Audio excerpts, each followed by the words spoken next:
In the figure, P is the center of the circumcircle of triangle ABC.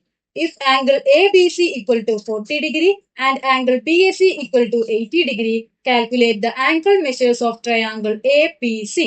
ചിത്രത്തിൽ ത്രികോണം A B സിയുടെ ബാഹ്യവൃത്തത്തിന്റെ കേന്ദ്രമാണ് പി. കോൺ എ ബി സി 40 ഡിഗ്രി, കോൺ ബി എ സി 80 ഡിഗ്രി ആയാൽ ത്രികോണം എ പി സിയുടെ കോണളവുകൾ കണക്കാക്കുക. ഇവിടെ പി കേന്ദ്രമായിട്ടുള്ള ഒരു സർക്കിൾ അഥവാ ഒരു വൃത്തം വന്നിട്ടുണ്ട്. അതിലേക്ക് 3 ടാൻജൻസ് അഥവാ തൊടുവരകൾ വന്നിട്ടുണ്ട്. A B, P C, A C. ഇതിൽ എ ബി സി എന്ന ട്രയാങ്കിൾ അഥവാ ത്രികോണത്തിലെ 2 കോണുകൾ നമുക്ക് തന്നിട്ടുണ്ട്.